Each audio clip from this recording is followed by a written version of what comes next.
بسم الله الرحمن الرحيم. الحمد لله كما ينبغي جلال وجهه وعظيم سلطانه، والصلاة والسلام على نبينا محمد وآله.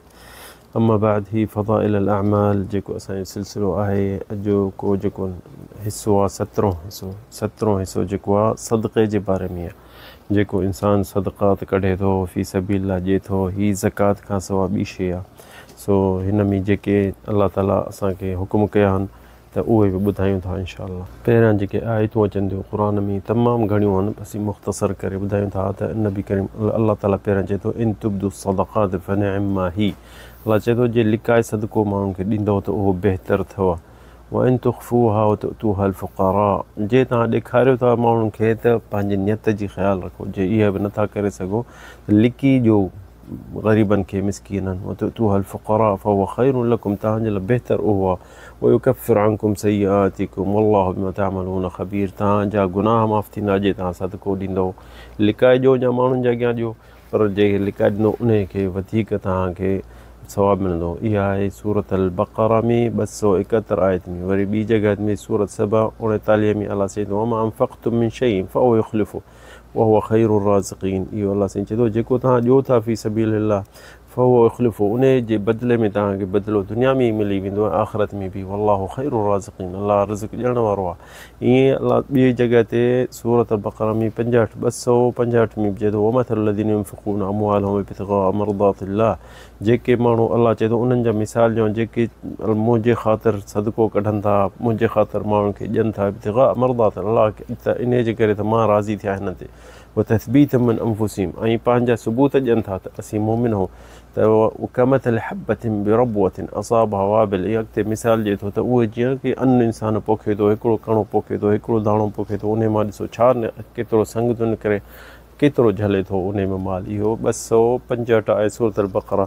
वरी ॿी जॻह ते चए थो अल्लाह ताला, उहो बि सूरत अल बक़रा 62 में अल्लज़ीना युनफ़िक़ूना अमवालहुम फ़ी सबीलिल्लाह, जेके अल्लाह जे ख़ातिर सदक़ात ॾियनि था फ़ी सबीलिल्लाह थुम्म ला युतबिऊन मा अनफ़क़ू मन्नन वला अदा, ऐं अल्लाह जे ख़ातिर उहे शइ कढनि था ऐं माण्हुनि खे ॾेखारण जे लाइ कोन था कनि, ऐं माण्हुनि खे तकलीफ़ ग़रीबनि खे नथा ॾियनि। ला युनफ़िक़ून मा अनफ़क़ू मन्नन वला अदा, कंहिंखे अज़ियत ॾियण जे लाइ नथा ॾियनि, कंहिंखे तकबुर करे कोन था ग़रीबनि खे हथ में पैसा ॾियनि या ॾेखारीनि था माण्हू। न वॾाई न आहे, रियागारी न आहे। रब्बहुम ला अनफ़क़ू मन्नन वला अदा लहुम अजरुहुम इंद रब्बिहिम वला ख़ौफ़ुन अलैहिम वला हुम यहज़नून। अल्लाह उन्हनि खे अजर अज़ीम ॾींदो इन शइ जो, ऐं उन्हनि ते ख़ौफ़ न आहे, ऐं उहे ॾुखिया न थींदा।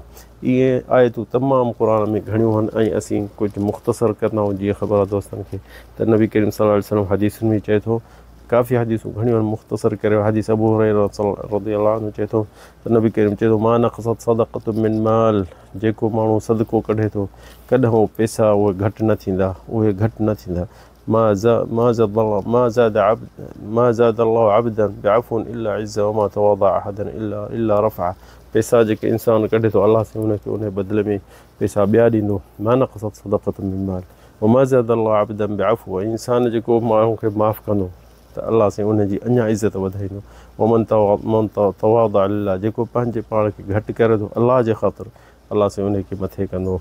ऐं ॿी जॻह ते नबी करीम सल्लल्लाहु अलैहि वसल्लम हदीस में फरमाए थो आन नबी सल्लल्लाहु अलैहि वसल्लम इन्न सदक़ा लतुत्फ़िउ ग़ज़ब अर्रब व तदफ़अ अन्हु मीतत अस्सूअ। नबी करीम फरमाए थो जेको इंसान सदको कंदो, सदको घणो कढंदो त उनजे अल्लाह जी कावड़ लही वेंदी उन माण्हू ते। जे अल्लाह कावड़ियल बि हूंदुसि अल्लाह सां उन कावड़ घटि थींदी, ऐं उनजो मौत सुठो थींदो, उन माण्हू जो मौत सुठो थींदो। तंहिंजे करे इंसान कोशिशि करे त सदको जाम कढे, हर रोज़ु कढे। सहाबी एतिरो जो कॾहिं बसर बि कढंदा, कॾहिं हिकिड़ी खखड़ी उहा बि कढंदा, इहो हिकिड़ी यानी कतल जी ॻड़ी बि कढंदा सदको। ऐं ॿी हदीस में नबी करीम सल्लल्लाहु अलैहि वसल्लम चए थो कुल्लु इम्रिइन फ़ी ज़िल्लि सदक़तिही यौमल क़ियामह हत्ता युफ़्सलु बैन अन्नास, जेतिरो तो इंसान सदको ॾींदो, साल में 300 ॾींहं ॾिनई, 200 ॾींहं ॾिनई, त क़यामत ॾींहुं एतिरनि ॾींहंनि में तूं पंहिंजे सदके जे छांव में बीहंदे। जेतिरो सदको पोइ जेतिरो तूं छांव में बीहणु चाहीं एतिरो तूं भली कढ।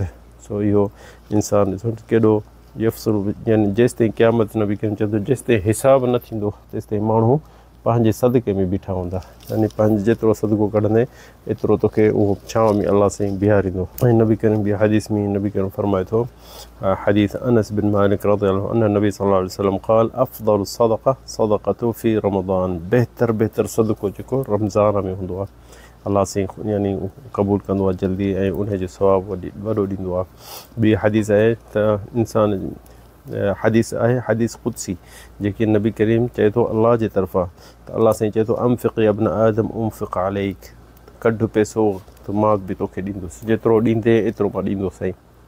सो अल्लाह करीम आहे इंसान कोशिशि करे त इहो इंसान सदको कॾहिं न बीहारे।